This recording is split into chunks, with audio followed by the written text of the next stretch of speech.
every element of Field of Dreams, if you tried to reconstruct it, it would never happen. Oh my God. Field of Dreams is a risk. Is this heaven? No. It's Iowa. People didn't really want me to do this movie. Son! So what? None of it makes sense, but it works. And now Major League Baseball is going to come and play a game in Iowa for the first time ever. It's amazing to think what's actually happening. If that's not life-imitating art, I don't know what is. You can't script baseball, but you can sure script a really beautiful story about a father and son, which is the movie we're celebrating with Field of Dreams. If you build it, he will come.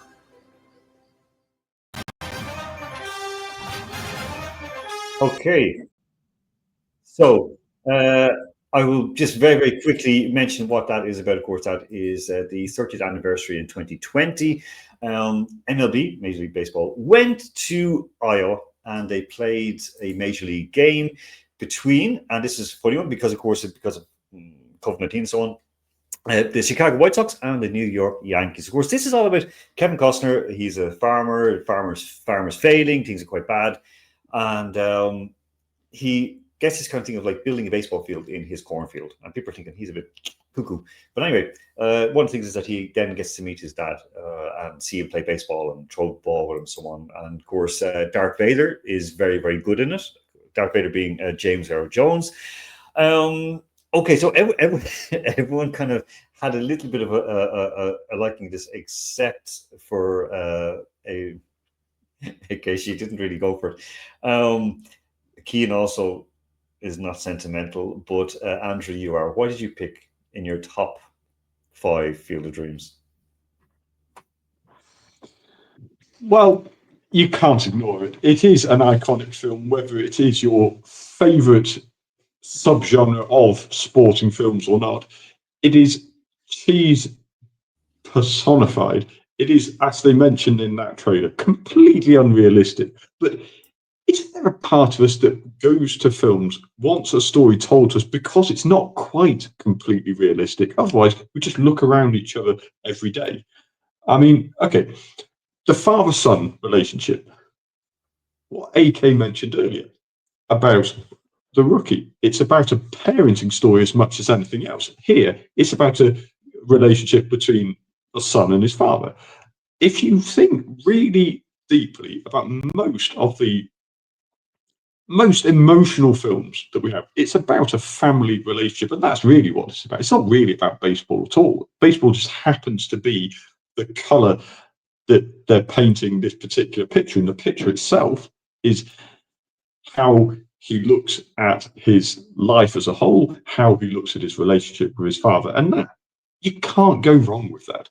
And as much as anything else, it got number 4, not number 5 for me in this list because of an iconic line in cinema. And you can't ignore the effect of these. And the thing I like about the line itself is that most people misremember it. Most people slightly adapt it to fit any situation, say, build it and they will come. They becoming more impersonal, it could apply to almost any situation you like. The line itself, build it and he will come. The reason I love the line is because when you hear the line first in the film, you're not exactly sure who it applies to, and it allows the story to develop in such an unknown way. It is literally like a dream. It's not realistic, but we don't want to watch something realistic. We want to watch a dream. So for me, it has to be there.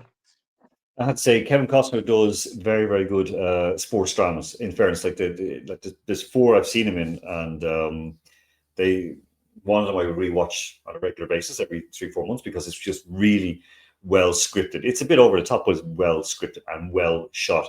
And of course, I'm going to ask AK, who's a film buff, I know as well, and not just Disney. Okay, do you know in 1990 who or which movie? Because it was nominated for the Oscar for the Academy Award for Best Motion Picture. Which movie won? So which movie beat Field of Dreams to the Oscar?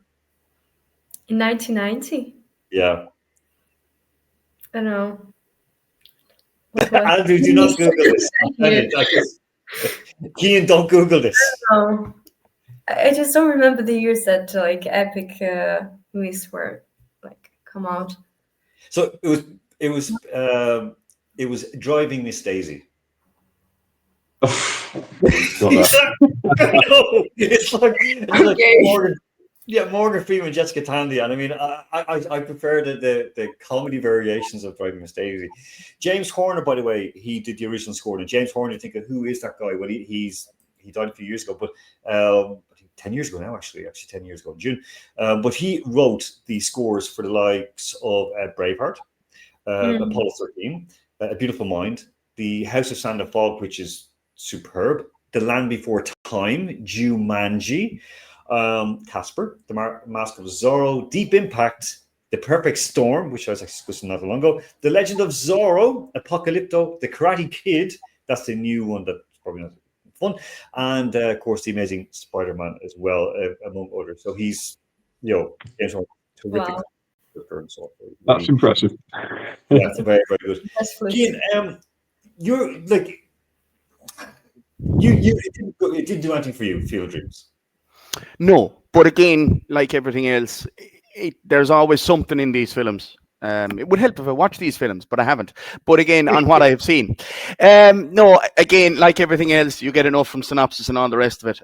But yeah, there's always something in it. And again, the family element of it. There is a bit of sentimentality in me. I don't know where it is, Alan, but it's there somewhere. There is a little bit of sentiment left in me. But unfortunately, I think watching sport for as long as I have and other bits and pieces has probably driven all the sentiment out of me. But it's there in a small little capsule somewhere in my body. I don't know where it is, though. But no, it still has that sentiment thing. I was just thinking about it, the fact that he left the field to and let Major League Baseball. I was just thinking of a couple of farmers in the locality here that might go to the GA if they're stuck for a few euro.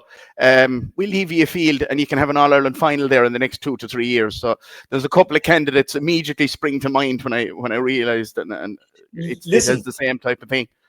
That happened down in Turin. This is in Waterford, the smallest club, GA club in Waterford, up in the mountains. And they were given land to build a field. So if they build it, they'll come. So they have a great hurling team. And the Jemison family, so they're nearby in Turin House, they actually gave money to help upgrade and for the upkeep of the field. So yeah, I know the Jemison family have one of them I think there was an issue with slavery and so on, but they did good things as well. Yeah, you're not going to turn away any slavery funds. That's okay. No.